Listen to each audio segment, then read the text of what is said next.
I've got some bad news for you.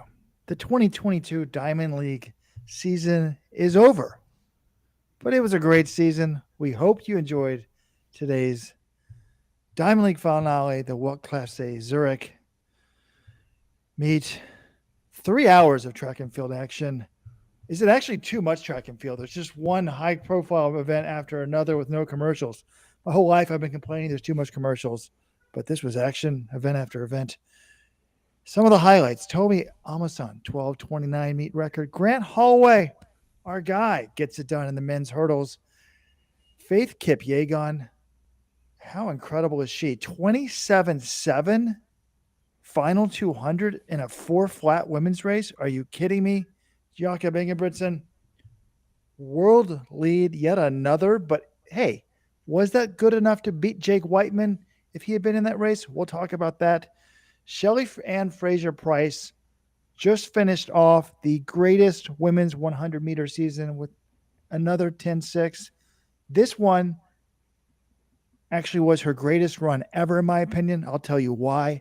Trayvon Brumell looked great. Sage Herta was right there for the win in the women's 800. But Mary Mara got the win. How about that men's 800? Perhaps the race of the day for me as a mid-D and distance fan. Emmanuel Carrere, the Olympic champion. God, he wants it. And he dug deep and got it. He gets revenge on Jake Whiteman in the win.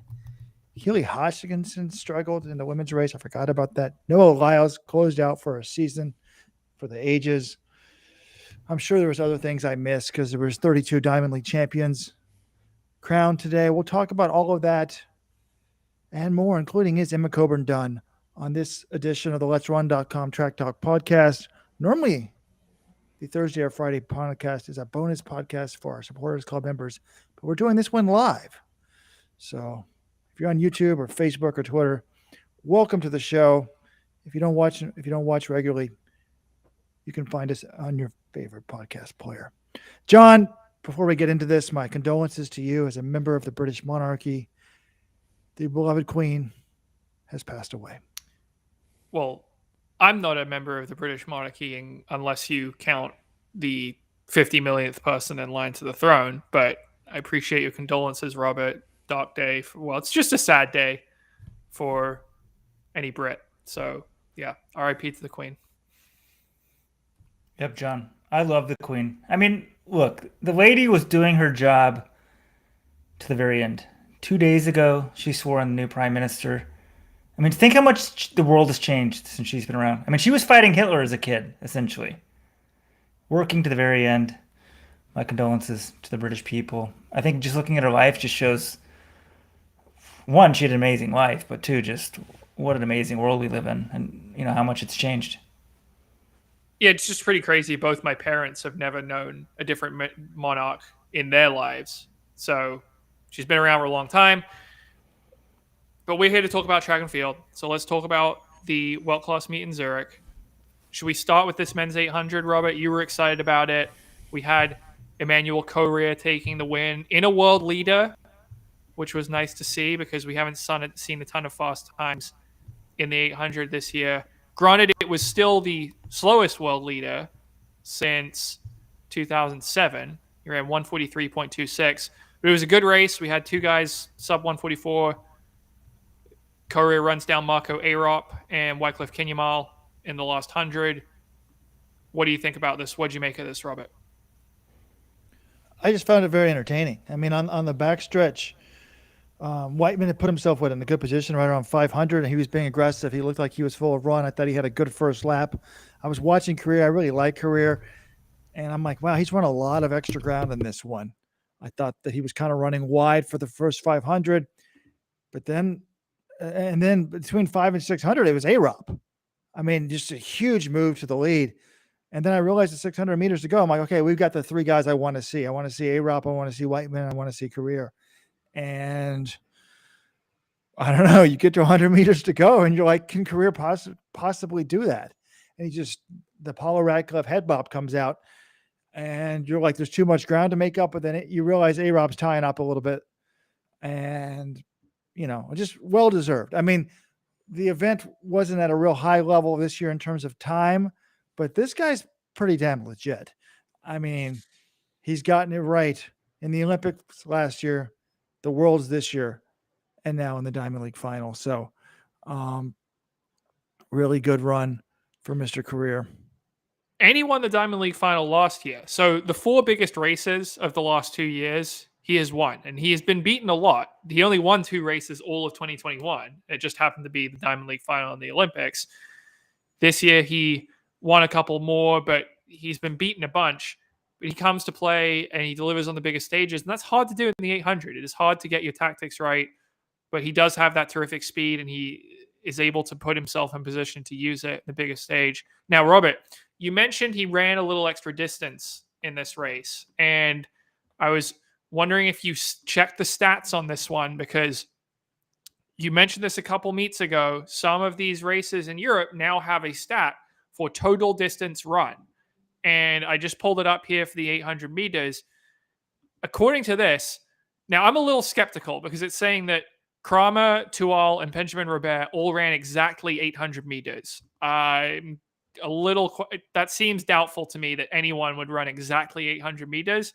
But according to this, Correa ran 805.6 meters, and no one else ran more than 801.6. So he ran 4 meters more than anyone in the race, according to the stats that they have, which, you know, obviously is pretty significant in an 800, but wasn't enough to prevent him from getting the win. Yeah, I had talked about this thing on a podcast a few weeks ago. I was like, I saw this stat somewhere where they showed the total distance. They're starting to do it, and then I couldn't find it for several weeks, and I found it. So if you're on the World Athletics live results page, and then you click on reports in the upper left-hand corner, there's an option: start list, results, race analysis, or race analysis graphical. Race analysis graphical is what you want, and then it shows everything. So yeah, I'm not convinced that 2 guys ran 800 meters, 3 people ran 800 meters exactly. That seems suspect to me. But I do think that the relative extra distance is kind of interesting here. I mean, 4 more meters than everybody is basically a full turn, a little bit more. And that makes sense to me because he was pretty much wide the entire race. I'm surprised it wouldn't even be more than that. But I think it's a cool stat. It's really going to change the way when I'm analyzing the 1500. You know, I've often got up my pen and showed you how many turns they did. Now, there's no reason for me. It's just a computer can do Rojo's job. But fun race, good win for Career. You know, Whiteman, what a season. I mean, I think if you told him at the beginning of the year, hey, dude, you're going to win the World 1500 meter title, you're going to run Scottish record 143.65, and the 800, you're going to run 144.10 at the end of the season and get third. You know, you'd be pretty happy with that. One other thing about this race, American Bryce Hoppel, you know, 5th. I just thought it was a decent showing for him. I mean, he only ran 144.60 on the year. Today, he's almost running his seasonal best at the end of the season. He's done this in the past. He's shown that you can race for a long time and still run pretty well. I mean, look at Career. He's running his best race in the last race of the season. So just shout out to people that did keep racing. I think it's good for the sport. Definitely. And Whiteman, it's interesting. When he was on the back straight, I thought he was going to win because he said, Robert, he was in good position. He looked ready to move. And I think it was just, he has been racing a lot. He ran 3 major championships this summer, the Worlds, the Commonwealths, and the Euros. And I think we saw that with Keely Hodgkinson as well. She ran all 3 of those races. She just didn't have it tonight. She was never in really a great position, and she just didn't have it the last 100. But I think those races just took a toll. And it's not like Whiteman ran poorly. He still finished 3rd. He ran his 2nd fastest time ever, 144.10. But he needed to be extra special to beat Correa because Correa ran almost half a second faster than his lifetime best. Than Whiteman's lifetime best in this race. And I think just having done all those championships and all those races, he was a little out of gas for this one. Yeah, I would, you know, you brought up Whiteman, and that's what I'd like to turn to next is the men's 1500, because, you know, Weldon says often the best part about a casino is in the parking lot, the anticipation. The best part about track is also anticipation. What are we going to get next year? Ingebrigtsen, loses the 1500 at Worlds, wins the 5000. Big upset to Whiteman. But going into that, I've been saying, hey, this guy might be vulnerable because he doesn't have great 800 meter speed. And what's going to happen next year? So coming into this one, John, today, in our preview, we wrote, I'd like to see Ingebrigtsen run a 328 or a 327. You know, the world lead was 329 low. We've had a world lead of 328 or better every year, I think, since we had the stat 2016 maybe. But I'm like, look, Whiteman we know can run 329 low because that's what he ran at Worlds. So if Ingebrigtsen's going to do all of the work and beat him, he needs to run a 328 or a 327 in a rabbited race to show his fitness is going to be that much superior that he can lead a world championship final and still beat Whiteman. Now, there's a big if. It's assuming Whiteman's in the same shape or someone else that Whiteman was in this year, because Whiteman had a lot of things go right to get in that shape, whereas we know default that Ingebrigtsen can get in 329 shape because he does it every year. But this race was pretty interesting. You know, they go out. I didn't agree with the commentating on this, John. Chris Dennis, by the way, who's reading the Let's Run message boards, because he had a big minute-long thing talking about the message boards yet again. So thank you for visiting the site, Chris. But he's like, Ingebrigtsen wins races so many different ways. And I'm like, does he watch the same races I do? Doesn't he win the 1500 one way every time, John? Yes, he does. Which is, you just keep the pace hard. He keeps it honest once the rabbit goes, and then hopefully he's strong enough to drop everyone. He always gets to the front after about 400 meters or so, pretty much stays there. So yeah, he only has one way to run, but in the Diamond League, that's good enough because he's stronger than everyone. And Robert, this race, there's not really much to say about what happened in this one because he did what he's done all year. He was up front. It was interesting. Timothy Cheruiyot was not that far behind him on the final turn. I was wondering, could we get a repeat of last year's wonderful Diamond League final with Cheruiyot and Ingebrigtsen battling down the straight and Cheruiyot wins it? No, Jakob was just significantly better. He put a second on him in the home straight, wins it going away. But looking ahead to next year, I think this has shown it, Robert. This year, Jakob needs to be in 320. If he needs to be like a second and a half to 2 seconds faster than everyone else in a rabbited race to go in and sort of feel confident enough in his fitness to front run the world championship final. Because if you're not that much better and you're being tasked with leading for 1,000 meters or so of a world championship final, there's probably going to be someone who, like Whiteman this year, could be a different guy next year, who's in 329 low shape, who might have a better kick than you, who can just draft off you and then go by. So I think that's going to be the question. I think Jakob probably was in pretty similar shape to where he was last year, maybe a little slower. He ran 328.32 in the Olympic final, but that's because he had he had Timothy Cheruiyot doing all the work for him in that race. This time around, his season's best is 329.05. He also ran he ran 329.02 today. He ran 329.05 in Lausanne. And those were ones where he was kind of the guy leading those races. So I think pretty similar fitness. And that might not be enough if he's the one leading the World Championship final next year, as opposed to having someone to draft off of.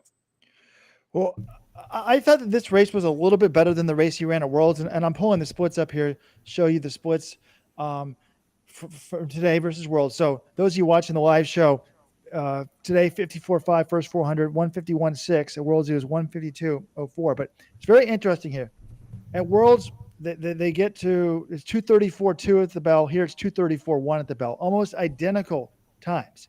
And then today he runs a 54.86 last lap, whereas at Worlds he only ran 55.24. Today he closed in, I need to change that. That's a typo, 39.94. Today he closed in 40.94. Worlds he closed in 41.19. So he's a little bit faster. Today he closes in 27.1. At Worlds 27.3. So this was a better close. That's the good news. The bad news is, and I think he was excited about that because he did blow these guys away, but I decided, you know what? That's not the right comparison. Let's compare them to Whiteman splits. And it's amazing, these splits. So today, Ingebrigtsen last lap, 54.86. Whiteman at Worlds, 54.84. Last 300. Today, Ingebrigtsen 40.94. Worlds 40.76 for Whiteman. Last 200 today, 27.05 for Ingebrigtsen. Whiteman 27.11. And their winning times were 3:29.02 and 3:29.23. So almost identical closes. So Whiteman was able to do this. Now, I can't remember, like, did Whiteman let up at the line at Worlds? Wasn't he celebrating a little bit, John, or did he run through the tape? I can't remember. But very similar. So Whiteman, this would by no means be a blowout. This was a very similar race to what Whiteman ran to win the world title. And it's going to be really interesting to see what happens next year. I think that you're right. If you're going to lead 2 laps, that's 2 seconds. You need to be significantly better than everybody else. Well, the difference is that was Whiteman's best race of the year. And this is a level, Jakob's been at a pretty similar level the entire year round. We've seen him run 3:29 3 times now. So, Whiteman was able to get there once, but if he was in the 1500 tonight, I'm still taking Jakob because A, it's a rabbited race, and B, Whiteman's been consistent this year, but not as consistent as Ingebrigtsen. Yeah. And well, then, how about you jump in here because you haven't said anything on the entire podcast to this point. Thank you, John. I feel like I'm being iced out here. Behind the scenes, guys, we're assigned events. Being the head of this company, I was assigned like women's javelin and stuff. I mean, was there even a women's javelin? What women's javelin? That's the event of the meet. Cara Winger, American champion. She's now got the bye to Budapest next year. She can just show up she doesn't even need to compete at USA's anymore. She can retire and then show up in the World Championship final. You see, I hadn't even looked at that event. I was so hacked off and depressed. But, okay, you guys said he has to be significantly better than everybody. I think he is significantly better than everybody. That's my take on the men's 1500. Now, Whiteman did beat him at Worlds. I think the problem at Worlds was Jakob wasted energy battling for the lead earlier in the race. Now, there still is a problematic thing because he can't let the pace go super slow and come down to like a final 400. That's playing Russian roulette. That's not his best way to win. So he needs to keep it somewhat honest, but not at the same time like battle for every lead if somebody wants to go crazy, which Chariot maybe was trying to do. So I think that was the difference there. But Robert's new favorite splits, I got him up here on the screen. The winner of today's race actually was Abel Kipsang. He ran 1,513 meters. He ran, 6 meters more than Chariot. 9 meters more than Ingebrigtsen. But actually, guys, I figured it out. He still wouldn't have won the race if he ran 1,500 meters. You cover about 7 meters a second. I think if that's right. Someone do the math. So even if he ran the same distance as Ingebrigtsen, he would have lost. So Jakob, it's a thing of beauty when he runs, right? There was a post on the message board. They're like, has anyone looked smoother running 3:30 pace? And some people said, Matthew Centrowitz. Matthew Centrowitz rarely ran 3:30. So I think Matthew Centrowitz might look just a smooth running 60-second pace per lap per 400, but not 3:30, 1,500 meter pace. I mean, it's just, he makes it look easy. Yeah, well, then not to rehash the World Championship final, but you make a good point there. The reason Jakob felt he lost is because he wasted energy fighting Chariot, but that's the sort of thing that can happen in a championship final. In the Diamond League, no one's going to be no one's going to be passing the pacemaker. And in the World Championships, there's no rules. Anyone can do whatever they want. It's a free-for-all. Now, I think this is a lesson he's going to learn, and maybe moving forward, he's the same level of fitness next year, and if someone else tries to take it early, he just lets them, sits on them, and then moves when he's ready to move, and maybe he blows everyone away. That certainly could happen. But that is the beauty of a World Championship final, is you can't control what the other guys do. And if someone wants to do something crazy from the front, you have to make a decision in a split second. And Jakob's decisions this time around in Eugene, I don't think were perfect. And maybe they'll be better now in Budapest. Jakob, if you're listening to the podcast live, remember, if anyone wants to lead and they're running under 57 seconds per lap, just let them do it. Sit on them. You don't have these micro surges.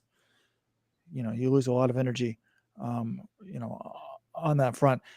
Look, before we move on to other events, some of these other results behind him are kind of interesting. in the last 300, it was Timothy Cheruiyot and Albal Kipsang. They end up second and fourth, right behind him. And then Ollie Hoare, kind of up and down season. He ends with a bang, 330.59, not too far off his 330.12 PB. Josh Kerr runs 331. I mean, it's high quality meat. But Timothy Cheruiyot, John, it's kind of interesting because this is the guy that used to own the event. Winning Worlds in 2019, Olympic silver, World Championship silver. This year, I just looked it up. It's amazing. This guy did run pretty well on 3 different occasions. He ran 330. He ran it at Worlds, didn't medal there, 6th place. Ran it in the Commonwealth Games, didn't win, 330.21. And then he runs it again today, 330.27. But not only did he not win any of those races, he didn't win a single race all year. So, when Ingebrigtsen loses a race, it's shocking. Timothy Cheruiyot is clearly one of the very best 1,500 meter runners in the world. It'd be interesting to see where he ends up in the world ranking. It might be in the top 3, even though he didn't get the medal just because of his consistency, but he didn't even win a race. So these other guys are capable of getting up there on their good days, but sort of, I guess the way I would maybe view it is Ingebrigtsen's sort of locked into the 328 to 330 fitness, and these other guys are generally locked into like 330 to 332 fitness. But sometimes there's an overlap. And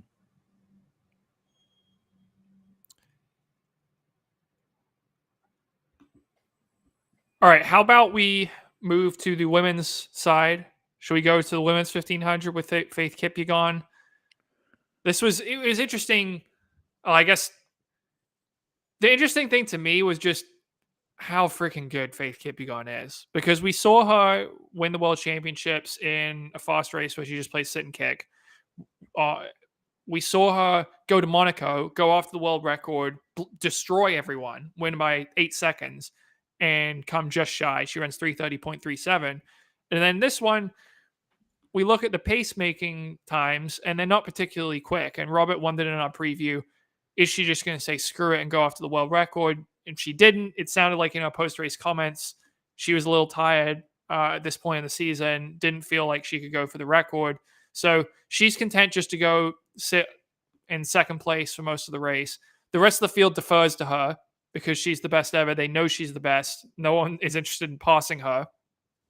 And we get to the bell. I thought it was fascinating, John. The splits, for those of you that didn't watch, we got to remind ourselves, John, that a lot of people are at work and don't have 3 hours in the middle of a day to watch. But 66.2 for Kipyegon, 213.1, 318.38. Yeah, and I'm at the bell early on when they didn't go for the world record. And by the way, that's when they were talking about the let's run message. That they didn't say let's run. The message board chatter was, will they screw it? By the way, that wasn't on the message board. You and I just kind of put that in the article.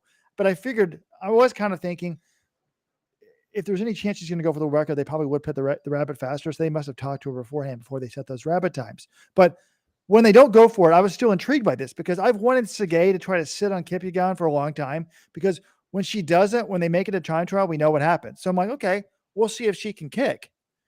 And 300 meters to go, there's a lot of people there. Even 200 meters to go, decent number of people. But my God, when this was over, John, it was just like bow down to the GOAT. Yeah, she closed in 57.7. She ran 27.8 for her last 200 in a full flat race. That's not easy to do. She blasted all the rest of the best women in the world by over a second. This is the reason she's the best we've ever seen in the 1500 on the women's side. It's because she can win in any style of race. She really has no weaknesses as a miler. You just got, like you said, Robert, you just got to bow down to the greatness of Faith Kipyegon, and that she's been doing this for year after year. Doesn't show any sign of slowing down. She's had a kid. She's won 2 championships before the kid, 2 after the kid. Just a remarkable athlete. Careful, John. Careful. Don't mention she's had a kid, because Rojo might get in trouble here.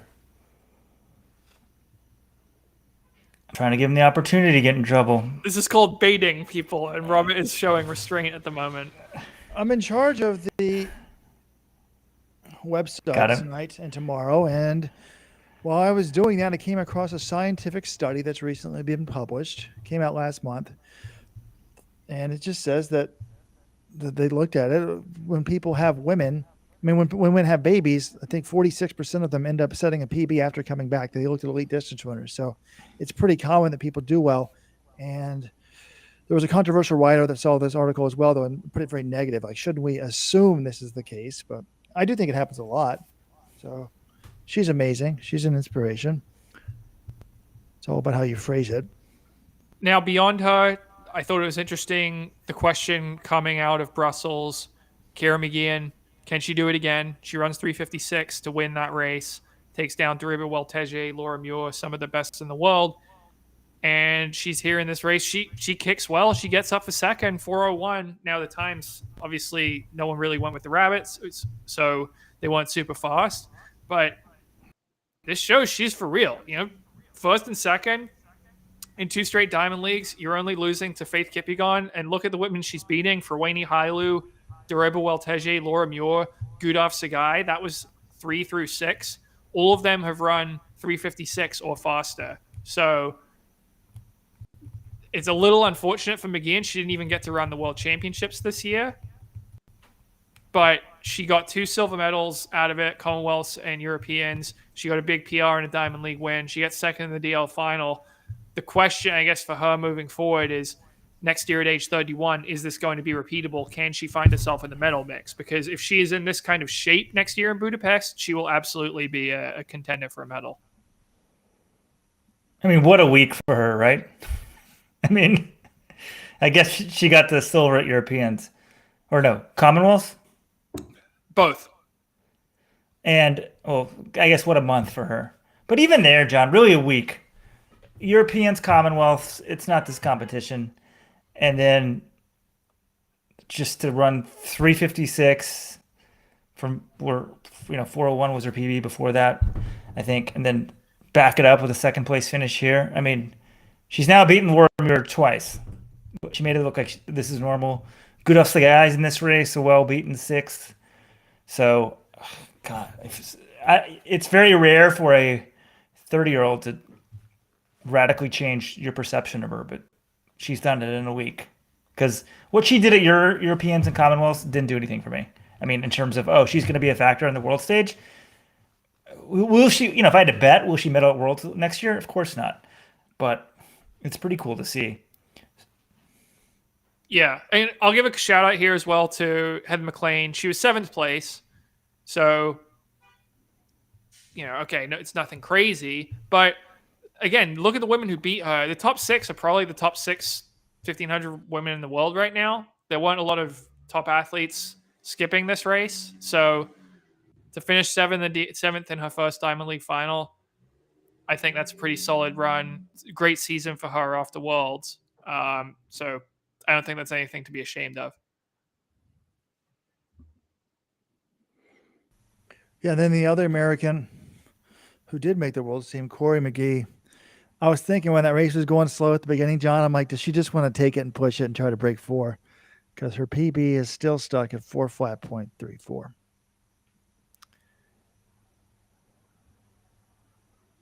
Yeah, and she's 30 years old now. So, hey, maybe there's still hope for her next year if Kira McGeehan can go 4:01 to 3:56. Maybe Corey McGee can find a race to go under 4 in 2023. Let's shift here to the 800. This one was billed going in as a showdown between Mary Marat and Keely Hodgkinson. Didn't really turn out that way. Marat she essentially went wire to wire in this one. She got a late challenge on the inside from Natoya Gould, who finished second to her in 157.85, but it's Marat in the end, 157.63, who holds on to win this. And I mean, Hodgkinson she never really put herself in the race or challenging for the lead. And I think we said it with I think much more than Whiteman. Whiteman was still sort of up there for a while. I think Hodgkinson, if I had to guess, she's just a little worn down from the long season, from running Worlds, Commonwealths, Euros. She gets the big win there. This may have just been, she's still only 20 years old. It may have just been, she's kind of exhausted at this point. So Marat now moves to 3-1 this season. She beat Hodgkinson in Stockholm earlier this year. She beat her at the Commonwealth Games as well. Now she's the Diamond League champion. Gould second, and then American Sage Herder, third place, 158.47. What really impressed me about this, it's not just that she got third, she ran fearlessly in this one. She was up on the shoulder of Mary Moraa with 200 to go. I think she wanted to go by her, but she just didn't have that top gear to get by. But she was up there challenging for the win against some of the best in the world in this event. And she's had a spectacular season. She's run 157 this year. She's been second. She's been top three her last 3 Diamond Leagues at the end of this season. So hats off to her. After not making the world's team, she essentially pulled what Kate Grace did last year, came over to Europe, started running fast and placing highly. So I was very impressed by her effort as well. Well, John, I almost was about to say before you said it, she's the Kate Grace of 2022. And I don't mean that negatively. Kate Grace didn't make the Olympics last year, then went out and had a tremendous season on the Diamond League. Then she just happened to get hurt this year. So hopefully Sage can build on it, right? If you guys haven't heard the Frank Shorter podcast, I really loved it. It's out, 50th anniversary, Frank Shorter. He gives a sample training week, tons of stuff. Talks about doping, talks about skiing with Steve Prefontaine, talks about the time he called Steve Prefontaine stupid. But, John, what was his number one training advice? Number one training advice. I mean, he was just, I remember his big lesson was consistency. Is that what you're talking about? Yeah. Consistency. Got to be consistent. So Sage, the key is for her, can she build on this next year? And the key to do that is to stay healthy. And her coach, Dathan Ritzenheiden, probably knows that more than anyone, right? He switched over from Brad Hudson to Alberto Salazar, broke the American record to 5K that year. And then, well, I'm just going to assume, because Ritz was hurt a lot. I assume he got hurt the next year and couldn't build on it. Just with Ritz, the constant struggle with staying healthy. So hopefully he can learn from some of his own personal mistakes and keep her going, because these women 800-meter runners in the U.S. are running so great. I mean, the rabbit in this one, Olivia Baker, she made the world's team for the U.S. indoors. And she ran 158.0 this year. So her PB was actually faster than 4 people in this field, 3 people in this field. So it's tough being a women's 800-meter runner right now in the U.S. Well, the good news is the U.S. will get 4 spots next year because I think Mo is the world champion. The bad news for her is, as good as her season was, she was only 7th at USA's. So she lost to the big 3. Now, I'm not convinced that Ajay Wilson and Raven Rogers, they might be beatable next year. But she also lost to Allie Wilson, Olivia Baker, and Brooke Feldmeyer. So, it'll be interesting. But I think at the time, John, we were like, why is she trying the 800? She's got a better shot of making the 1,500-meter team. That still may be the case with the big 3. Well, I don't know. Next year, I think she should run the 8 next year. I think she's more competitive if she does get in the final. You could maybe see a scenario where she somehow medals. Whereas in the 1,500, unless she gets down to that 356 fitness, I just don't see how she's touching this woman. So I've changed my mind on it. Stand corrected on that one. Yeah, well, look, I still think, like you said, if her goal was to make the team this year, the 1,500 may have been her better bet. But yeah, moving forward, I think it should be the 800. As you said, there is a big 3 in the 800 internationally. It's Mo, Hodgkinson, and Moraa. But one of them could be off her game. She sneaks in for a medal. In the 1,500, she might not even make the U.S. team. And then there are a bunch of international women who are running, like you said, low to mid 350s, which she hasn't shown the propensity to get yet. So, yeah, I think that's going to be her.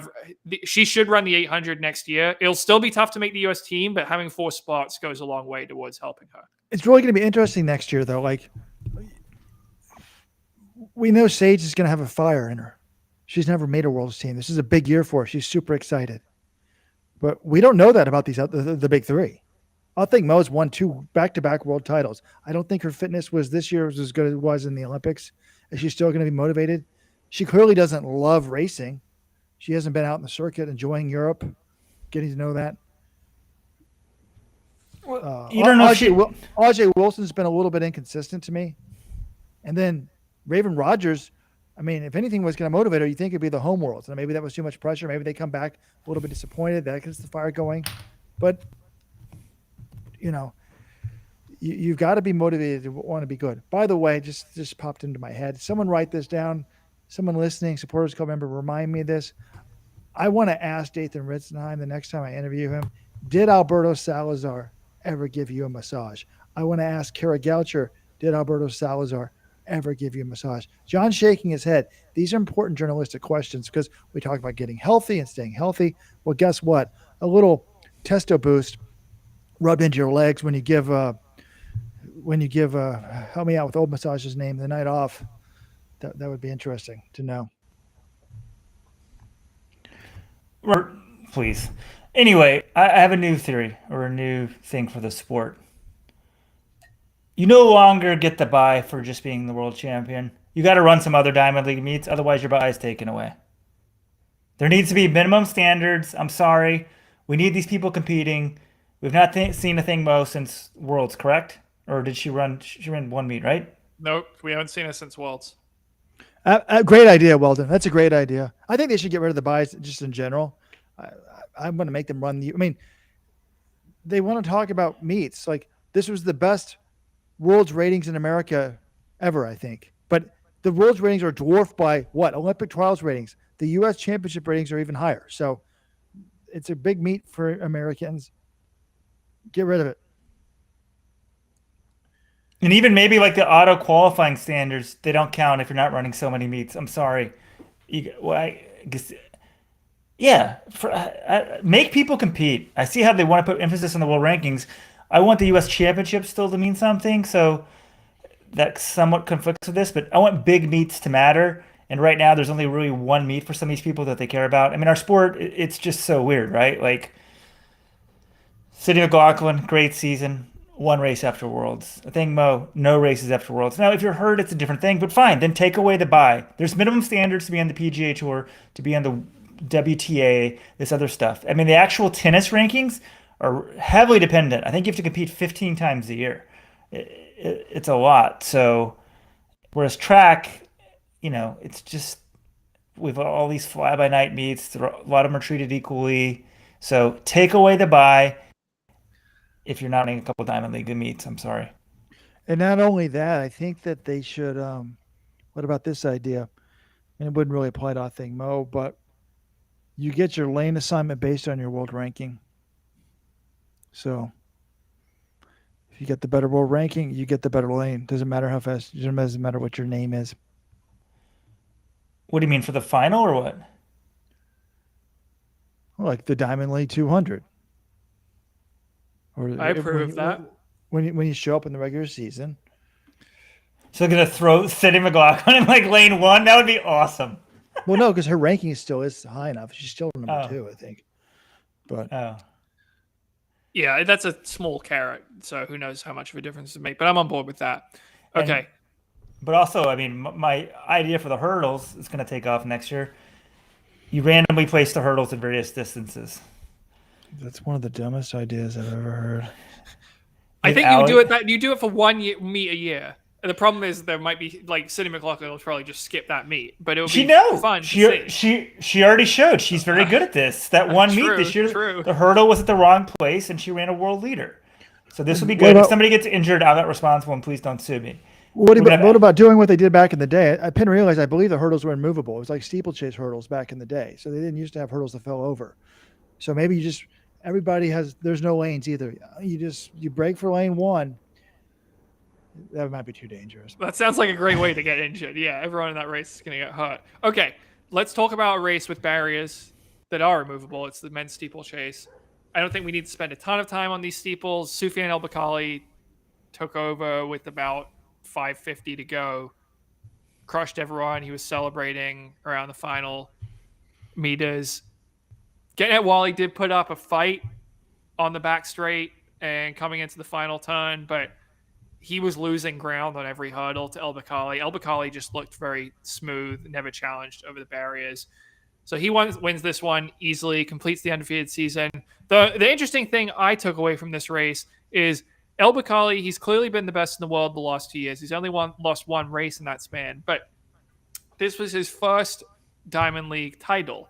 And in the last 4 years, he was second in all 4 Diamond League finals in the steeplechase, and these were the margins: 0.10, 0.04, 0.16, and 0.25.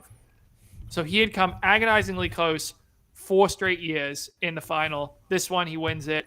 He didn't end up winning by a ton because he was celebrating, but clearly he was the best in the world this year. Wale gets second, Abraham Kivwat third. The other 2 medalists at Worlds, Lamette Goma and Conseslus Kipruto, didn't even compete. So I don't know if there's anything. Hey, Weldon, you want to add on this? Yeah, well, I guess technically it's right, but he didn't win by a ton because he was celebrating too much. Right. Like, at one point, I'm like, oh, he still got this. Then I'm like, wait, there's no way they actually catch him. I mean, he was so far ahead, and they actually didn't really make it close, but I was just kind of bored by this one. And the steeplechase for me, it was pretty boring, a lot of these races. Well, actually, early on, there were some good battles, but the last half of the season, he was just crushing everybody. Right, that's kind of a disappointment. It was kind of a tease, Weldon, because remember the Diamond League opener in Doha, he beats Goma by 1/100th of a second, and then they have this great sub-8 duel in Rabat, and I was like, the steeplechase is back. After a couple years in the wilderness, we've got those 2 going at it. We've got Jager's healthy again. We've got Kipruto's running and healthy again. I thought it was going to be great, and it just petered out. The World Championship final, even though it was a crazy kick the last lap, there was no doubt that El Bakkali was the best. He still won fairly comfortably. So that is my hope for next year, is that we can get a little bit more excitement, or that it sustains it the whole way through. Maybe Goma's a little stronger and he's able to break El Bakkali. Maybe Kipruto or Jager is back to close to their best, because right now it's El Bakkali and it's everyone else. Yeah, and they were running fast, early this year. So I had such optimism for this event. El Bakkali's fastest time of the year, 7:58 back on June 5th. And then, I guess he ran 8:02 last weekend or 2 weeks ago in Lausanne, but I don't know. He's just, well, right now he's head and shoulders better than everybody else, but maybe Germa and crew next year with a year off, they'll be motivated. That's the great thing next year. There's no off year. We just got another World Championships. And John, I know Robert doesn't check his emails. Did you get the email? John? Which Coming email? Up, future events. I don't know if I'm on the email list. What's the email? Credentials are open for the 2024 Paris Olympics. Everybody needs to start focusing. John, you better up your writing game. Get ready. You got to earn these credentials. You can't rest on your laurels, John. No, I know. I mean, that's why we have the trials, right? I made the first 2 Olympic teams when I was with Let's Run, but they're never guaranteed. Got to try to get my training in, earn my spot for Paris 2024. I didn't get the email, so thank you for bringing that up. You got to just get started on the process. But I will just say, for this event, this is kind of the worst case scenario, is when you have one person who's way better than everyone else, but they're not good enough to be challenging historic marks, like threatening the world record. It's exciting when you have an athlete who is so good that every time out they're going after the world record, or you think it might be in danger. It's not quite as exciting as when there's someone's clearly better than everyone else, but they're not actually challenging the world record. But now that I say this is the same situation we have in the men's 1500. Jakob just crushes everyone in every Diamond League. He's not in world record shape or close to it. Yeah, I really like watching him run. So I don't know what it is. I just like, Jakob's just interesting. He races more. He does different events. Maybe that's it. But I am fascinated, but I still love watching him run. El Bakkali, it's not quite as interesting. Maybe the 1500 is just a better event than the steeple in general. Well, the 1500's over quicker. Yeah. So, which Michael Johnson may be onto something. But tactics play such a bigger role. The steeple, the fittest guy is usually going to win, even if it comes down to the last couple laps. The 1500, if there's no rabbit, it can be tactical. And it's so quick, the sort of doubt in your mind probably goes by quicker. You're just kind of wondering, oh, can he do it? And then it's over. Whereas the steeple, you're like, oh, wait, these 3 guys are pulling away, and then domination.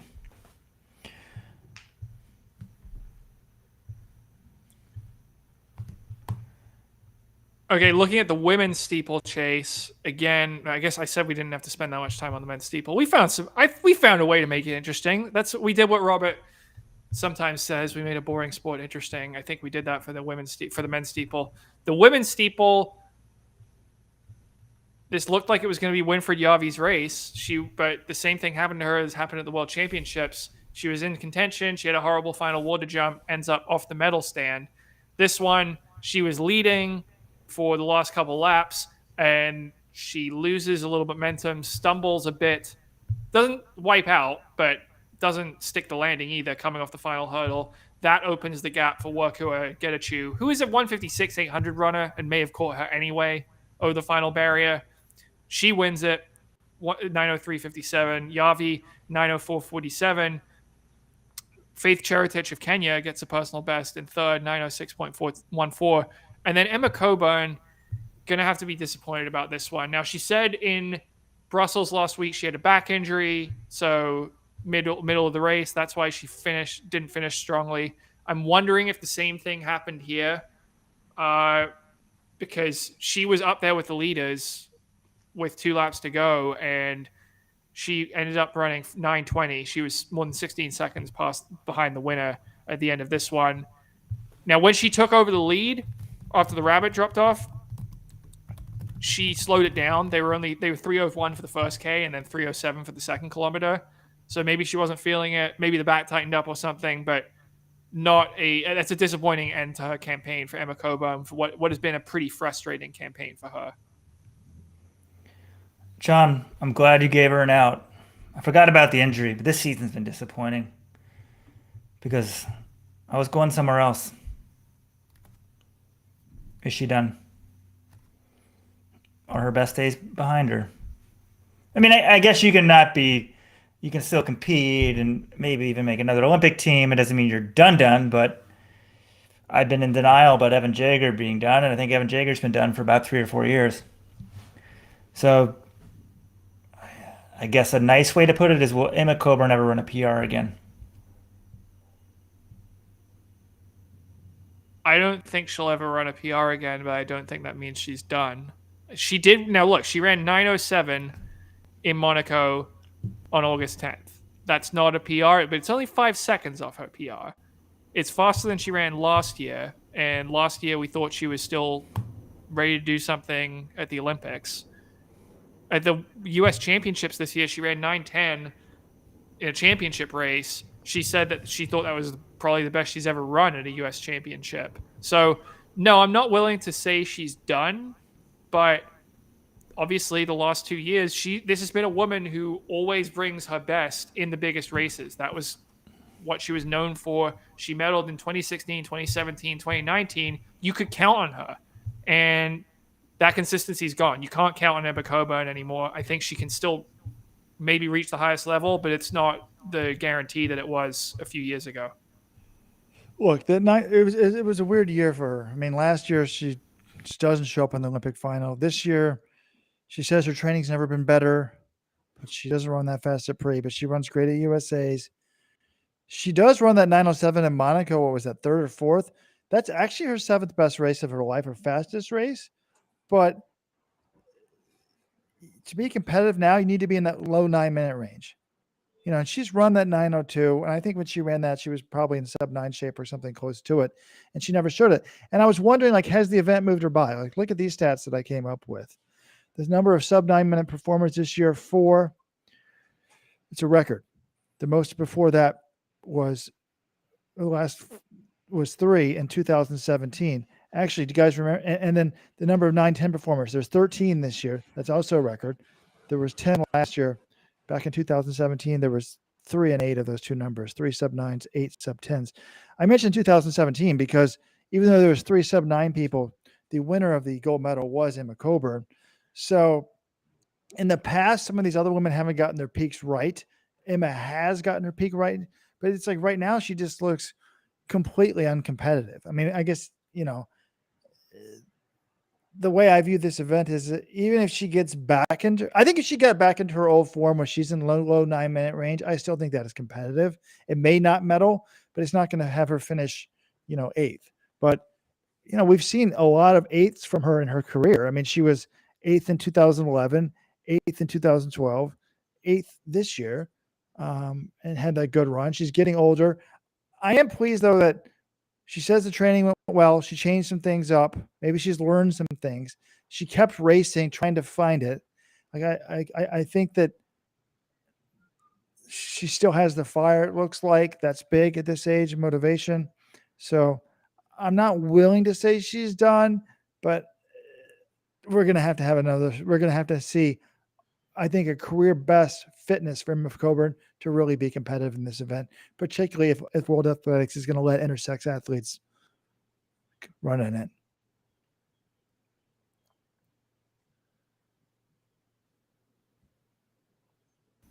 I don't know for certain. Obviously, she's done. I'm open to the possibility she'll turn 32 later this year. There's still hope. And in women, we're finding, I think, well, who knows? But I think women's careers, the physiology might be different. It's be interesting what we find out. But, this is longer distance. The Kira Amato, Sarah Hall, look what they're doing in the marathon late in age. And now there's some talk, after women have kids, that might help them. But Sarah Hall hasn't had, kids of her own. But biologically, I think I've heard testosterone in a woman rises at a certain age. So who knows what's going to happen? I think it's different. Hopefully she can get it back together because, talking to her husband, Joe Broussard, I remember talking, John, what was it, at Boston? Because we were like, hey, what's up with Emma after Tokyo? And he's like, oh, she's ready to go this year. The workouts are great. And it never manifested itself in races. Now, maybe that could mean she was, maybe she's going too hard in practice. I mean, who knows what was happening? Well, maybe no, she thought that last year. She said there were too many workouts where she would just blast them and try to run super fast. And so they made a concerted effort this year not to do that, to ratchet things back in practice, and hopefully those performances would come out in the races. And it didn't happen. So now they're going to have to go back to the drawing board and think, all right, was that a mistake? Or were we doing it right? We just didn't get the performances we wanted. Or is it just she's getting older? They've got to, I'm sure they're going to spend the whole offseason thinking about this and plotting her way back to the top. She is, I mean, look, she still won the U.S. championship this year. She's never lost that race. She's 10-0 at USA's. So she was still the top U.S. steepler this year, even though Frerichs beat her at Worlds. But Courtney Wayman is coming for her. Wayman is on her way up. She had a fantastic season. It's going to be interesting to see if Wayman can break up Frerichs and Coburn. She's already done it a couple times this year. Yeah, this event,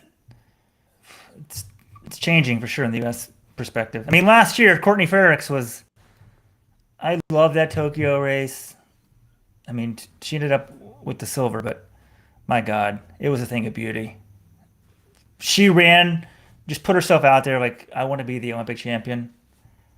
I think a lot of people are afraid to run like that. It didn't quite pay off for her. But thank God she did it because, look what happened this year. People were always like, oh, it's going to get better. There'll be another Olympics. You never know. The time on the top is very limited. As Frank Shorter said, he thinks she got 5 years at the top. Emma Coburn's had 10. I mean, that streak she has, John, is absolutely nuts.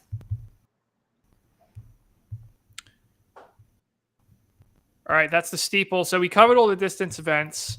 Now, in terms of sprints, there are a couple of races that stood out to me. I think women's 100, men's 200. Robert, you said that you think this is Shelly-Ann Fraser-Price's best race ever. That is a flaming hot take. Can you please back it up? Yeah, well, I've got the stats to back it up. Look, it definitely was, and I think you'll agree with me on this, John. She closed out the greatest women's 100 season in history. Yeah, and she won the race in 10.65 seconds into a 0.8 headwind, just for the record. That was the result. She won this clearly. Shericka Jackson was second, 10.81. No doubt who the best woman in the world was today. I mean, look how far ahead she was. Second place, 10.81. Third place, 10.91. So she's destroying third place by more than a quarter of a second.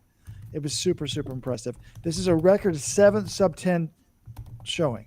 So coming into the year, only 13 times, I think. Actually less because she did 7 this year. Yeah, well, I think coming in only 13 women had 13 times. It's 10-7, never been broken. She did it 7 times because right now there's 20 times it's been done. She has 7 of them this year. The most anyone had ever done it once in a year was Elaine Thompson Harrow, did it 4 times last year. Flojo did it 3 times. But in terms of why this is her best race, I mean, just look at the all you got to do is look up her other factor in the wind here. Like, look at her other 10-6s this year. Everything else was run with a tailwind except for one race that was run at altitude. So, sorry, it's just taking me a second here to pull this up.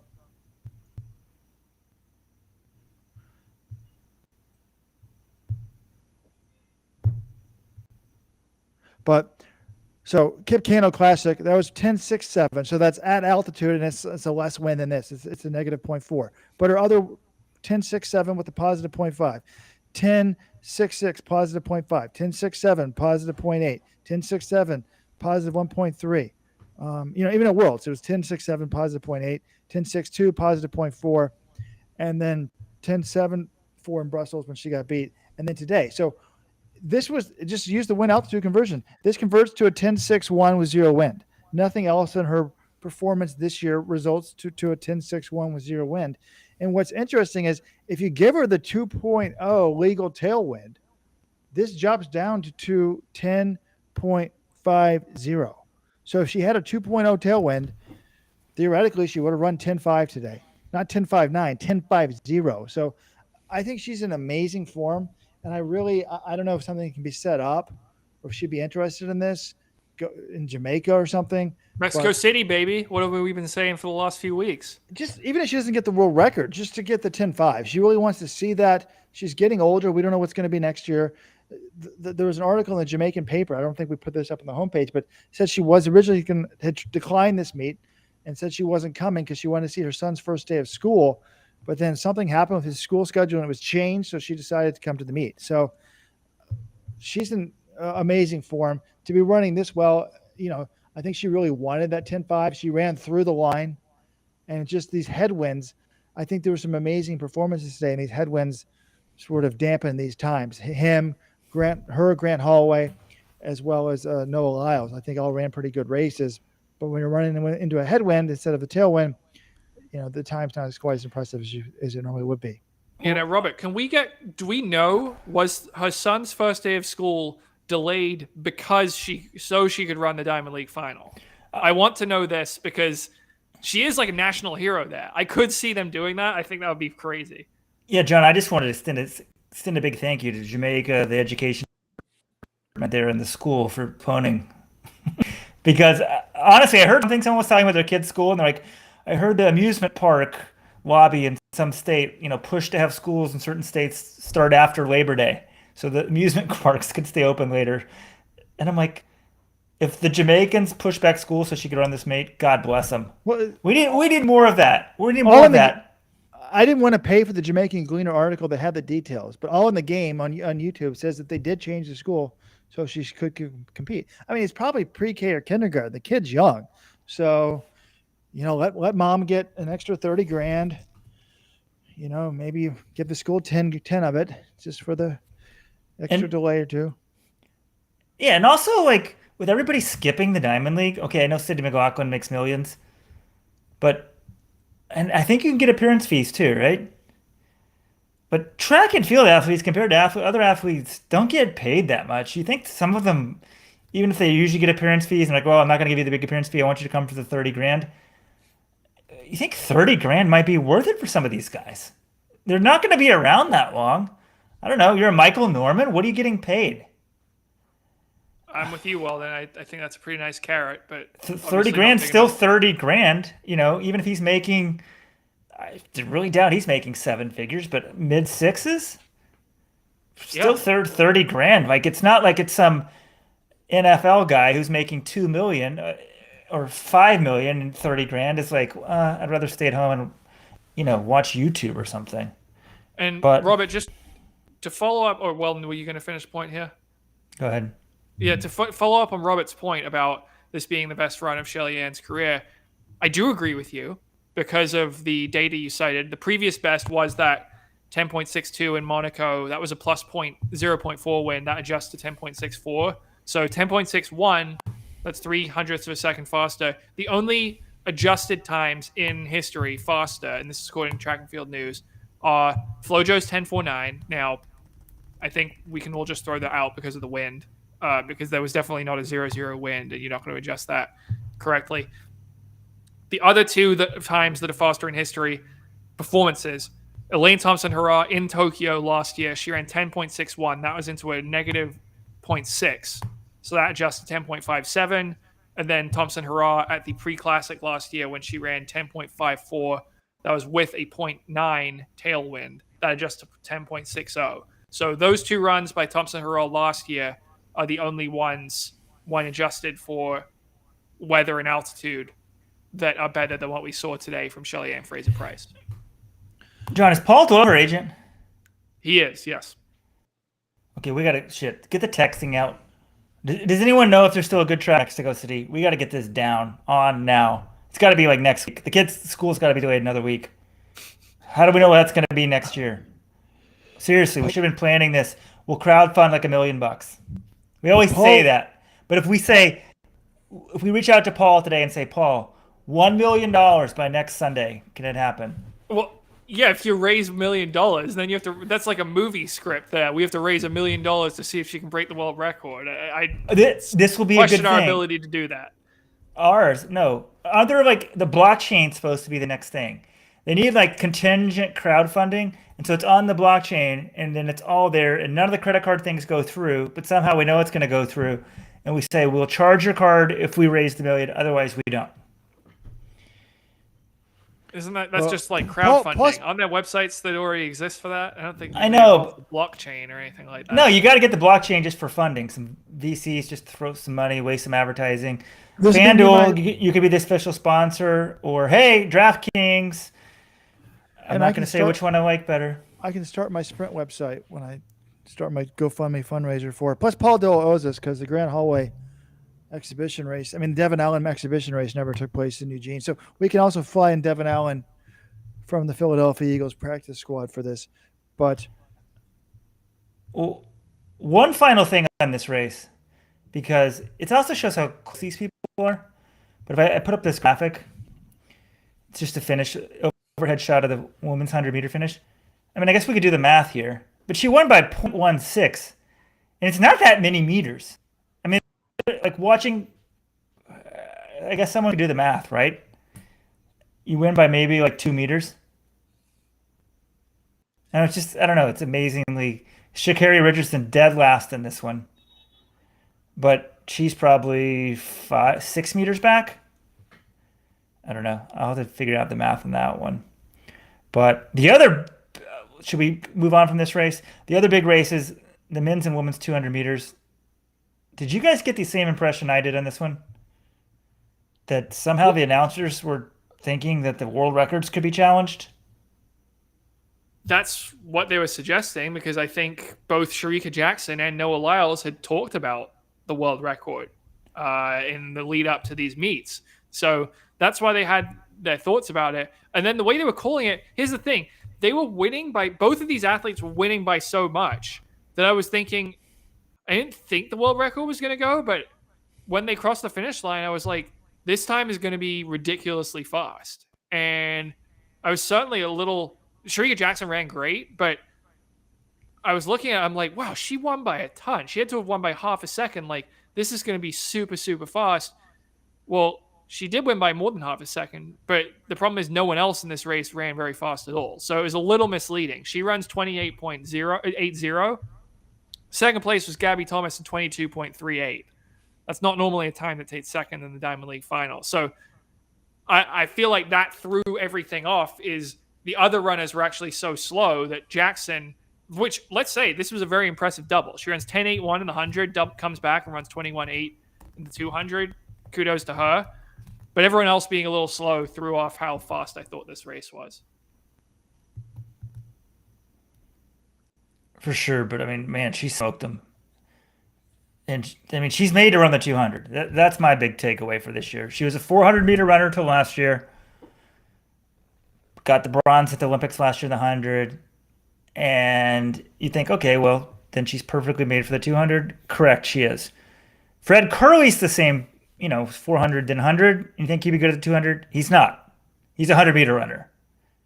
There's no question about it. But, man, it was just absolute destruction. But 0.35 behind her PB, right? And what's the world record's 21? Oh, gosh, John. Help me out. 34. I mean, she's as much as she won, she's almost that far behind the world record. I mean, she's 0.46 behind the world record. So crazy. Effort today was, it's interesting the Weldon says Sherika is a 200-meter runners because there was another article I didn't put up on the homepage, but I read in the Jamaican paper where it says she has unfinished business in the 400. They asked her about it at the press conference. She said, "For now, I don't think so. But if I go back to training and coach and I discussed, and he says, 'Oh, you're going back to the 400,' then I would definitely be up for that task. I don't think I've achieved my 400 goals as yet, so therefore I think I still have unfinished business with the 400." And it was interesting. She says she does not have a favorite event. And we probably need, but it's not as straightforward in the 200. Do the wind adjustment because this wasn't a 0.9 headwind, which is a pretty big headwind. So you adjust this one down a little bit. I don't think it's obviously equal to her 21:45, but I don't know what sort of wind that race had. But I mean, when you smoke Gabby Thomas by 0.58, you're doing something right.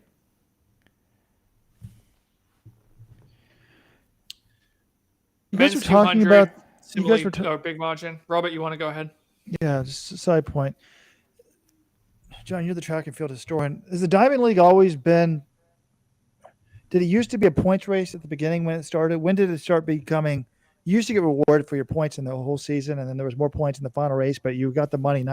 It wasn't who won the last race, right? It was who had the most points during the season. When did they switch it? 2017 was the first year when it went to a winner-take-all final.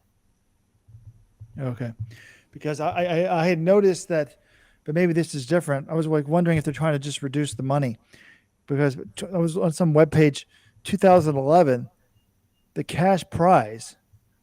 Well, they did save a lot of money because the cash prize for the individual event winners used to be $40,000 for the season. And if you won the final and the DL title, you won $40,000 for the season plus $10,000 for the win in that race. So a lot of the times they were taking home $50,000. And plus, with the inflationary environment that we're in, I don't know if you, depending on your political persuasion, either the Vladimir Putin inflation or the Joe Biden inflation. I'm not going there, folks. I just know that the dollar doesn't go as far as it used to. $40,000 in 2011 is probably like $50 today. Yeah, I mean, the Diamond League, when they made these changes, it was part of it. It's like, this is part of the reason they have to keep the way they keep the series alive is they have to save some money somewhere because it's not bringing in the revenue they want. But that's a whole different conversation. Back on the track today, men's 200 is pretty similar to the women. We had someone who's been the best in the world all year. It was Noah Lyles. He got a pretty good start. He had the lead coming off the turn. When that happens, there's only one outcome. He runs 19.52, breaks Usain Bolt's 10-year-old meet record of 19.66, wins by half a second over Aaron Brown. It's his fourth sub 19.6 of the year. That is the most ever in a single year. Usain Bolt had the old record at 3 from 2009. It's also Noah Lyles' sixth career sub 19.6, which is second on the all-time list behind only Bolt, who has 9. So caps off a historic campaign. His average time this year for his 8 finals in the 200 meters was 19.59, which is a time only 8 men in history have ever run. And he broke 20 seconds in all 12 of his races. That includes prelims. So first and second round at USA's and Worlds, he was still sub 20 in all of them. I wonder if anyone has ever done that with 10 races or more where all of them are sub 20. I'm guessing probably not. So just an all-time great 200-meter season from Noah Lyles. Yeah, that's crazy, the stat with 200 meters. I mean, the prelims, because I mean, in Diamond League Finals, what? Oh, okay, this one. Yeah, guess how many people broke 20? One. I mean, so he was the only guy. Like this, these are supposed to be the best guys in the world, and none of them breaks 20. And he does it in prelims and like USA's and stuff when there's really And no need to. remember, USA's the semis and the final were on the same day. He ran 19.81 in the semis, and then comes back and runs 19.67 in the final. It's crazy what he did this year. And What lane was he in today, John? when he in 6, Well, he's usually in 7. He was in 6 today. Yes, correct. Well done. and this one was into headwind to 0.6 headwind. So yeah, 19.5. It just became easy for him. And I think with you adjust this one for the wind, it's probably one of his better runs ever. But Confused. I mean, the record, I think he can possibly get it. I'd forgotten about it till this year. But also, it's kind of what we come back to. Wins his best year. He might be past sprinters. A lot of their physical prime is pretty young, and he's older now than a guy who was in 4th place in this one. Arian Knighton will be at the 2028 Olympics, right? He's older now than Arian Knighton will be in 2028. That's crazy. So Arian Knighton, we're like, oh, what the hell happened to him? Disappointing. The guy got 4th in the Diamond League final. He's 18 years old. I mean, Noah Lyles is 24 now. So Laws is 25, actually. 25. Yeah, I mean, usually sprinters, like, you're not going to be running your fastest times well into your 20s, but Michael Johnson was still doing that deep into his 20s. So, look, this was Noah Lyles' best year ever. So, am I going to say he's not going to have a shot when he's run 19.31 that he has no chance to break the world record next year coming up with his best year ever? I think it's more probable than not he'll take a step back because that's usually what happens when you have a career year. But if anyone's going to go and run 19.1 next year, it's probably going to be the guy who ran 19.31 this year. Well, maybe it's the guy who ran 19.49 at age 18. But yeah, I don't think he's done, but he's probably not going to be as fast as he was this year. Sorry, not done. I don't think this might have been peak low Noah Lyles, but even sub peak is going to be pretty great. Speaking of Mr. Knighton, last year he improved by 0.49 of a second. He went from 2033 to 1984.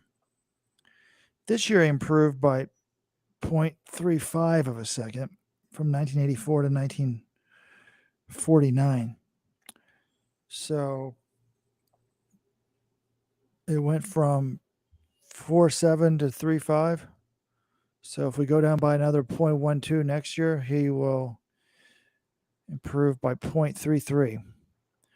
I take 1949 and I subtract 0.33 from it, and I get 1916. So there you have it, folks. I was going to ask you, but there's no reason to ask you. Who's better next year, Noah Lyles or Arian Knighton?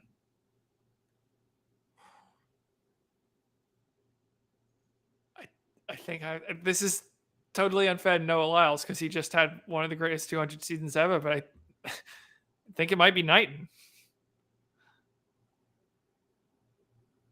Can't hear you well then. I'm going Lyles. Screw you guys. I don't think he'll win the Olympics though. But hey, if he does it next year, then the Olympics are only 1 year off. So it's interesting. I was looking at it, and I even though that stat, and I said it was definitely going to be Knighton, I was kind of thinking Lyles too. But I'm like, oh, did Knighton really get that much better than last year? I mean, last year he was 4th in the Olympics. This year he's 3rd at Worlds, right? Yeah. But if you look at the numbers, he did get a lot better. I mean, last year he broke 23 times. He ran 1988, 1984 at USA's semis and finals. Then he ran 1993 in I assume the World Championship final. But this year, well, he opened up at 1949. How crazy is that? Then he ran the 1997, 1969. So that's 3, 4, 5, 6, 7. So he broke it 7 times. You know, but I guess there's only 2 under 19.8. Yeah, it's going to be interesting. It's going to be very interesting. Okay, guys, So we're that's the what I'm only. looking forward to. I mean, I know we got loyal track and field fans, and this was the Diamond League final, so we should go on longer. But are there any other big events you want to talk about, or we'll go rapid fire? I think we should take some questions here in the chat. There's a couple things people in the chat want to hear. But in terms of big events, I think that's it. I'm sure John will go up with some obscure javelin or something like that we have to discuss. I don't know if we need to really discuss it. We mentioned it at the beginning, but I was impressed by Grant Hallway, my guy. I thought the 13:03 into a headwind was decent. I thought his last 2 hurdles, they were gaining on him, but he wasn't a total disaster. Like he was moving. So that was good to me. And Toby Emerson, 12.29. But yeah, all right, let's do the rapid fire. Okay. Well, first of all, Joel says we must mention Paulino's 48.99 world leader in the 400 hurdles. I mean, 400. I think we have to. First 49 of the year. Pretty impressive. And that's when I knew it was going to be a pretty fast day because early on we had some world leaders. I'm trying to think what else we had. That race was fast. Maybe that was just the one. And I was like, oh, wow. That was probably it because that was was that the first race of the meet? Yeah, they had a couple non-Diamond League events where Wade Van Niekerk actually ran pretty quickly in the non-Diamond League men's 400, 44.39. That would have gotten him second in the final, and it was his fastest time since the 2017 Worlds. So yeah, you would think maybe there was going to be some fast times. It didn't totally materialize because of the wind, but good run for Paulino for sure. Would have been interesting if she could have done that in the World Championship final. Does that get her the gold? Does Mil Weibo raise her game in response to that? I think it's probably the latter, but great run for her for sure. Yeah. And Robert, please stop that. And this other guy in the comments is saying there's just this love affair with Joe Klecker. He's saying, what was it up here? Klecker's the future GOAT. I heard Klecker was going to beat Grant Fisher the other day at 5K. Why the love for Joe Klecker? I mean, he's a good runner, but I expect him to do nothing like Grant Fisher. I think Grant Fisher will have a better career than Joe Klecker. Have a better career. He's already had a better career. I still can't believe. Hats off to Joe Klecker for somehow beating Grant Fisher. But look, Joe Klecker's done more than I would have anticipated him doing. I was stunned that they started a pro team based on him. That pro team now is kicking ass. But I feel strongly about this one. Game, set, match Ritzenheim already. I mean, game, set, match Fisher already. Well, Robert, the premise is that Joe Klecker could keep getting better. But yeah, do I think Joe Klecker will ever run 12:46? No. Do I hope he does? Sure. But like, why would I think Joe Klecker's going to be a better runner than Grant Fisher? No, it's not happening. We don't need to debate this any further. His parents have good genes, John. Robert's all about genetics. So does Grant Fisher's dad. What'd he do? Grant Fisher was a good 800. His dad was a good 800 runner at Arizona State. Look, Grant Fisher was a high school national champion. He went sub-4 in the mile in high school. He was an NCAA national champion as a sophomore while doing a dual Stanford degree, getting his master's in Stanford. Extremely demanding, not living in altitude. Joe Klecker has been living in altitude his whole damn life. Never won an NCAA title. To compare the two talent levels is not right. So, what rapid fire do we have? I've got recaps to write. This is going on way too long. Let's go. John, anything else? No, I mean, we mentioned in passing Kara Winger winning the javelin, which I guess this is my question to you. If you're Kara Winger, you've got the bye to the World Championships. You said that you were going to retire this season, but your last 2 meets broke the American record with the longest throw of your career to win in Brussels, and then won the Diamond League title, earning the bye to Worlds next year. If you're her, do you say, screw it, I'm coming back for 1 more year, or do you stick to your retirement plans? You don't retire, I don't think, unless she's like trying to start a family or something like that. Oh, then you got to get paid. But she doesn't have a sponsor. But she could pull an Allison Felix and say she got cut by her old sponsor because she was going to get pregnant. I have no idea. I'm making that up. But unless there's some sort of personal reason, I think you unretire. Or if there is, like, let's say she's trying to have a kid next year, do it quickly, come back for the Olympics. I think you got to keep going now, or whatever. If she wants to go out on top, is she motivated? But from an outside perspective, hell no, you don't retire. You absolutely retire if you want to have a family. Have a family and come back in 2024, dude. Okay, but she's 36. Well, that's what I'm saying. I know that biology doesn't exist for 36% of college-educated women. But that's another politics story that I read. I won't go there. Okay, yeah, we're already going off the deep end here. I don't think there's anything else we need to discuss from this meet. I'll just be frank. Brussels was better than this. Zurich, we didn't have as many upsets. We had a couple. The distance races didn't really do it for me. I was just more excited as a whole by Brussels than this one. It felt like a little bit of a letdown for a Diamond League final. I have another, hot take. I think we should take away the buys or make them contingent on participating in the Diamond League. I kind of used to like the two separate finals, half and half. There's almost too much going on for 3 hours. You need commercials. You need time to take a break. Now, the World Feed, there's no commercials.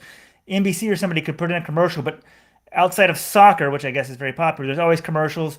There's a break. There's anticipation for the next thing. Yeah, it's just like, boom, 3 hours of craziness. And otherwise, you could say, oh, there's 200s coming up. You lead into it for about 20 minutes. I would be fine with less, to be honest, or spreading them out. But there's apparently a cheating scandal in chess, John. People want to know about that. They want to know about you and Graham Potter and Chelsea. So we'll get to chess on the other day because I don't know anything about it. But, John, a tough day for you. I wasn't going to go there at the beginning because of the Queen's death. But your soccer manager is left for Chelsea. Yeah, it's sad. He took us to 4th in the Premier League table this season. We were 9th last year, which is Brighton's highest finish in the club history. It's just, I knew this about football. I'd known it for a long time because it's happened to other clubs. I never thought Brighton would get in the position where it happens to us. But if you rise up high enough, it's just a money game. And in England, there are 6 clubs with more money and prestige than everyone else. And they will just pick you for scraps if you show enough promise. And that's what happened. We sold our 2 best players over the offseason. Now they took our manager. And not just the manager, basically the entire coaching staff is going off to Chelsea. I think our squad's still strong enough that we could contend for Europe. It really depends on who we get to replace Graham Potter as manager. But it's just, this doesn't happen in American sports. In American sports, the Cowboys, if they start 0-2, they're not going to fire Mike McCarthy and then just take Matt LaFleur and say, okay, he's our new coach now. And why not? Why not? Happen. There's hope for the Cowboys this year. John, you're on a new strategy. There's no limit on what you can pay a coach, correct? No, but if Jerry Jones gets a terminal illness, I can't go there. Hire a new coach, $50 million or something. It's just in the NFL, you can be a small market team and not have to worry about if you find some success, these big market teams will poach all your players. Like the Kansas City Chiefs, they get Patrick Mahomes and Andy Reid. They just stick with them and they're there for a decade. If they were in the Premier League, those guys would be off to Los Angeles or New York or Chicago. It's just a shame. I don't follow Premier League soccer, but this is the dumbest thing ever. They have a transfer window. It ended for players a few weeks ago. You should not be allowed to poach another team's coach in season from the league. That's absurd. And this guy should be ashamed of himself, and you should turn his back on him. That the guy that just takes this money and goes to a rich team, this is despicable. It's not just money, though. I realize why the rest of the world hates America. Imagine, like, you educate your doctors, you get a pretty good damn runner, and then America takes them and puts them on their damn Olympic team. And then people run for the money. So I love America. I love America. No, you love the damn money. That's why you took it. This guy should be ashamed of himself. I'm out. Oh, wow. John, it is interesting that they don't let it happen for players. They could easily have a rule. Coach can't transfer after the transfer window. And this wouldn't happen. And also it's interesting, like, fans in England, like, season tickets are ridiculously cheap. Like, there's all this money at the top, but the fans, like, you can't charge me $300 a ticket. Whereas, like, for U.S. sporting events, the tickets are so much more expensive. Yet, overall, there's so much money in the Premier League. It's all a little bit disjointed. Yeah, I will look to defend Graham Potter. I really appreciate what he did for Brighton, and it's not just about the money. Yes, he will get paid more at Chelsea, and he'll have more money to spend, but it's about prestige and being competitive. Graham Potter is never going to be able to win the Premier League at Brighton. Even I could admit that. At Chelsea, Leicester City, John. At Chelsea, he can win the Premier League. He can win the Champions League. That's the pinnacle of the sport. He was never going to be able to reach the pinnacle of the sport at Brighton. So I can't knock him for chasing his ambition and trying to be the best manager he can be. But it is really a shame that what was starting off as a really promising season for Brighton now is in flux because we're going to have to replace our entire coaching staff. I don't know if I can even say the word on a tough day for all British people, John, but relegation. Is that too much, John? Too much? Was that like a kick in the nuts? That's just called being a dick. Well then. But all right. That's the Diamond League recap for 2022 final meet. There's no more Diamond Leagues until May 2023. Doha Bummer. will start up all Depressing. again. If you like our soccer takes, be sure to join our supporters club where we have a second podcast on soccer every week. Just kidding. It's on track and field, but people are signing up all the time. You get a second podcast every week. You get a huge savings in running shoes. Someone else wanted us to point out you get less ads on the website. We don't ever promote that up, but less ads. You can save 20% on running shoes. You get a soft shirt. You get this as a podcast. You don't have to listen to us ramble on live, which is nuts because we don't even promote this live on the website. It's just sort of on our YouTube channel. But okay. Thank you, John. Sorry about the Queen. Sorry about Brighton. Are there any more track meets? I kind of want, like, do we still have like Rietis? I don't think that exists anymore. Zagreb. I think Zagreb's still to come this weekend. Okay. So, and then Fifth Avenue Mile, which isn't really a track meet, but. And John, be sure to text Paul Doyle. The Mexico City meet. Anyone in Mexico City listening, let us know, please. Thank you.